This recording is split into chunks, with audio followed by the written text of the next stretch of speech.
Scarlett Johansson, the name alone conjures images of red carpets, Marvel blockbusters, and a career defined by elegance, talent, and unapologetic strength. But behind the glamour and the billion-dollar franchises lies a woman who has endured more pain than the headlines ever reveal. At 40, Johansson stands at a crossroads, facing personal heartbreaks, the slow unraveling of Hollywood's affection, and an industry that often values youth over legacy. The tragedy isn't in her fading star, it's in how little we've understood the cost of her shine. While millions adored her as Black Widow, few saw the private pain she carried through each press tour, the betrayals she endured behind closed doors, or the quiet battles with self-worth in a world that rarely lets women age gracefully. Once heralded as the it girl of the early 2000s, Scarlett seemed unstoppable. But fame came with a price. Toxic relationships, public scrutiny of her body and choices, and the constant pressure to remain relevant in a cutthroat business. Divorce, custody battles, career sabotage, and a betrayal from the very industry that built her up. All of it culminating in a loneliness that no box office success could ever fix. Now, as she turns 40, fans wonder, what really happened to Scarlett Johansson? Why did Hollywood turn its back on her? And what is the heartbreaking truth she's kept hidden for so long? This is the story Scarlett never wanted to tell, but maybe, finally, it's time we listen. Scarlett Johansson's rise in Hollywood was nothing short of meteoric. Yet behind that golden ascent was a young girl forced to grow up far too fast. Born in Manhattan to a humble family with artistic roots, Scarlett stepped into the limelight as a child actor with a spark in her eyes and an unmistakable depth beyond her years. Her breakthrough came with The Horse Whisperer at just 13, where critics couldn't ignore her haunting performance, nor the undeniable weight she carried on screen. But what the cameras didn't capture was a teenager being subtly groomed by an industry that prized beauty before boundaries and seduction before self-worth. As she matured into adulthood, Scarlett was quickly typecast, not for her range, but for her body. Directors saw her not as a complex actress, but a muse for their fantasies. And while roles in Lost in Translation and Girl with a Pearl Earring hinted at her emotional depth, the media's obsession with labeling her a sex symbol drowned out her voice. By her mid-20s, she had already played the seductress, the muse, the femme fatale, rarely the woman with agency. And yet she persevered, refusing to let the narrative control her. But even as she landed the role of Natasha Romanoff, Black Widow, in the Marvel Cinematic Universe, it became clear she was fighting a quiet war. That iconic black suit may have been empowering on screen, but off-screen, it represented how deeply Hollywood had locked her into a box she couldn't escape. Her voice became overshadowed by action scenes and male co-stars. Her identity consumed by a character that was never truly hers to define. And though fans celebrated her success, Scarlett was privately battling a slow emotional erosion, feeling invisible even at the peak of visibility. She had to smile through interviews while knowing she had little creative control, endure headlines that judged her parenting and body, and navigate a minefield of producers and power brokers who always saw her as a commodity first. One director famously told her she was too old at just 29, a wound that would never quite heal. And when she began advocating for equal pay and creative respect, the industry's affection began to sour. She was no longer the agreeable ingenue, but a woman asking for what she had earned. The Marvel exit, which seemed like a natural end for Natasha, was in truth a final cry for freedom, one that led to a very public lawsuit against Disney, the very studio that had profited billions from her work. The backlash was swift. Pundits called her greedy. Insiders distanced themselves.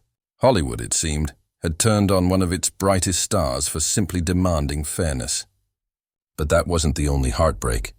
As the professional world cracked, her personal life followed. Her two divorces, one from actor Ryan Reynolds and another from journalist Romain Dariac, left emotional scars that she rarely spoke about. The custody battles over her daughter were whispered about in tabloids, but never truly understood by fans who only saw the red carpet smiles. In truth, Scarlett was alone, trapped in a world that demanded perfection and punished authenticity. As she turned 40, the toll of carrying an entire franchise, a broken heart, and a silenced soul had become too heavy. And yet she never stopped fighting, for control, for respect, for a place in an industry that had long stopped listening. But how long can someone keep shining when the light behind the curtain has already gone out? Scarlett Johansson had become one of Hollywood's most bankable stars.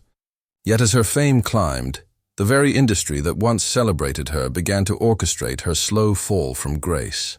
It started subtly, less press for her performances, more attention on her body and relationships, and whispers behind closed doors, suggesting she was difficult, demanding, or past her prime. Hollywood had built her up as a goddess, but it had little interest in allowing her to evolve as a woman. When she sued Disney in 2021 over Black Widow's streaming release, which had stripped her of millions in back-end pay, it wasn't just about money, it was about respect. But instead of rallying behind her, much of Hollywood turned cold. Executives whispered that she had bit the hand that fed her, and media outlets framed her stand as arrogance, not advocacy. Friends she had known for years stopped calling. Collaborators pulled back. Johansson had exposed the ugly reality of a system that profits from silence, and in doing so, she paid a steep emotional price. Beneath the surface of her poise was a growing disillusionment. She wasn't asking for special treatment, just fairness. But in a town that thrives on image and obedience, her courage was mistaken for insubordination. Even worse, younger actresses, once inspired by her boldness, began to eclipse her on casting calls, not because they were better, but because they were newer. Scarlett watched as the same doors that had once flown open for her began to shut quietly. The scripts that came in were either uninspired or exploitative. Roles offered were often mothers, widows, or fading lovers. Nothing that challenged her, nothing that honored the legacy she had built. Behind the camera, she sought a different kind of control, producing films, developing projects, trying to write her own future. But the funding was hard to secure, and the trust Hollywood once had in her name had faded. Studios that had once fought over her availability now questioned her market value. Scarlett Johansson, the same woman who helped power the MCU into a global phenomenon, was now seen as a relic by the very machine she had once fueled. Meanwhile, betrayal came from another front. Former co-stars and directors whom she had trusted began to distance themselves. One notable director subtly implied in an interview that she wasn't the easiest to work with. It was a knife to the heart. She had spent decades being accommodating, professional, and disciplined, only to be reduced to a stereotype the moment she challenged the status quo. These betrayals didn't make headlines, but they made permanent scars. Scarlett, once the darling of both indie films and box office giants, was now trapped in a strange limbo, not fallen, but forgotten. Her efforts to stay afloat felt like treading water in a sea of indifference. Behind the scenes, her mental health began to suffer. She was exhausted, not just from work, but from the emotional toll of always having to prove her worth to an industry that measured value in youth and submission. She began turning down roles, disappearing from the red carpet, and focusing on her daughter, one of the few places she still felt truly seen. In private moments, she admitted to friends that she felt hollow, like she had given everything to a system that gave so little back. And yet she carried the weight silently with grace, as she always had. But the question haunted her. Was this what it all led to? A hollow victory, where the applause fades and you're left clapping for yourself in the dark. Scarlett Johansson's romantic life has been the subject of endless gossip columns. Yet few understand the emotional wreckage those relationships left behind. To the public, her high-profile marriages seemed like glamorous unions.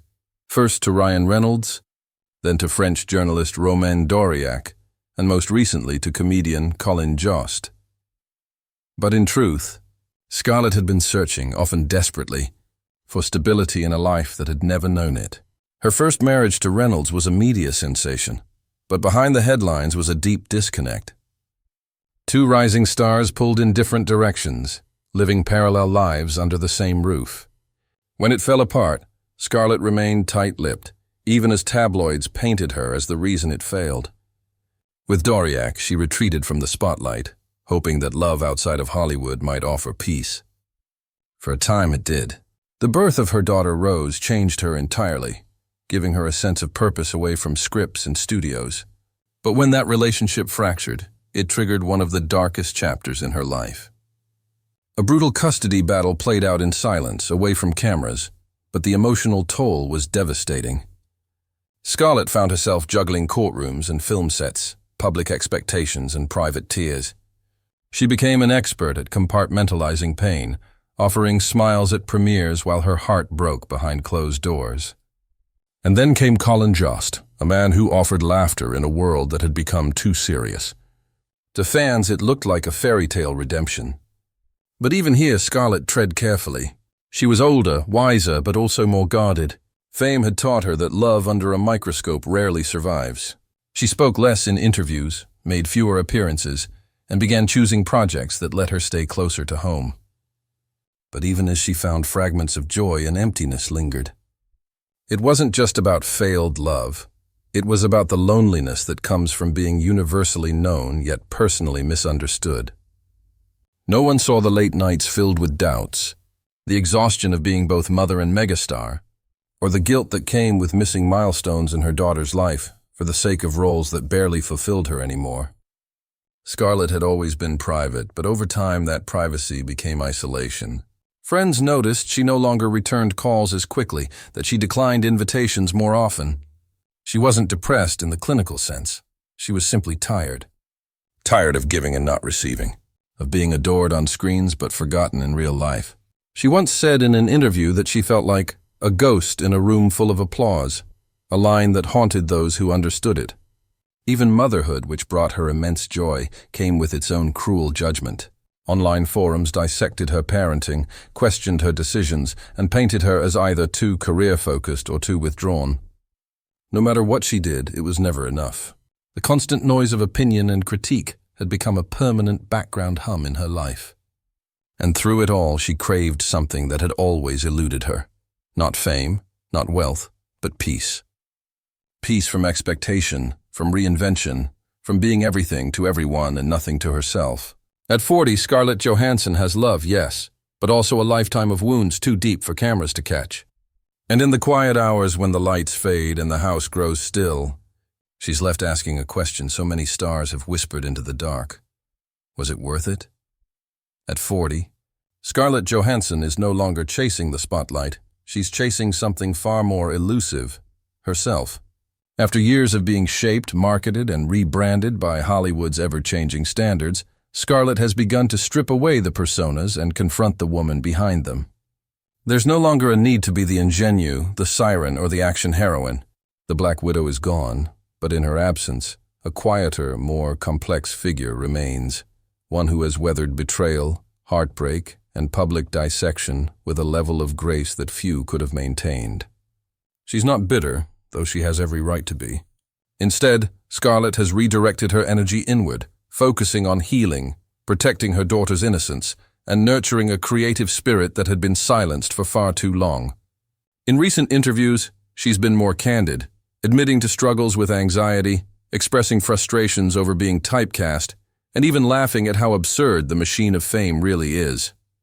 She's begun to work more behind the camera, producing stories that matter to her, stories that don't rely on youth, sex appeal, or billion-dollar CGI. These aren't passion projects for headlines. They're attempts to reclaim authorship of her own legacy. And perhaps most painfully honest of all, she's admitted that fame, as it was once sold to her, is an illusion. The red carpets, the awards, the global adoration, they're fleeting. What endures is the work, and more importantly, the life built outside of it. Friends describe her now as more grounded, more introspective. She's traded nightclubs for quiet dinners, designer gowns for jeans and solitude. While many stars in her position fight to stay relevant, Scarlett is learning to be content with silence. That doesn't mean she's done. There are whispers of new films, a possible return to theater, maybe even a memoir in the making. But these aren't comebacks, they're choices. Deliberate, thoughtful choices made by a woman who has finally realized that her worth was never tied to a franchise, a face, or a fan base. It was always there, beneath the armor she was forced to wear. As her daughter grows older, Scarlett wants to be more than a name on Google, or a figure on a screen. She wants to be real, present, free. And while the world still struggles to reconcile the image of the unstoppable Black Widow with the vulnerable, deeply human woman behind it, Scarlett is no longer waiting for their approval. The tragedy of Scarlett Johansson isn't in her fading from the mainstream. It's in how long it took for the world to see the real her. The heartbreak isn't in lost fame, but in the years she spent performing not just on screen, but in life. And now, as the dust settles, she stands not as a fallen star, but as a woman reborn, still bruised, still healing, but finally beginning to live a life that belongs solely to her. Whether or not Hollywood ever calls again is irrelevant, because for the first time, Scarlett Johansson isn't playing a role, she's writing one. And that, quiet, powerful, and unapologetically her, is the ending no one expected, but the one she always deserved.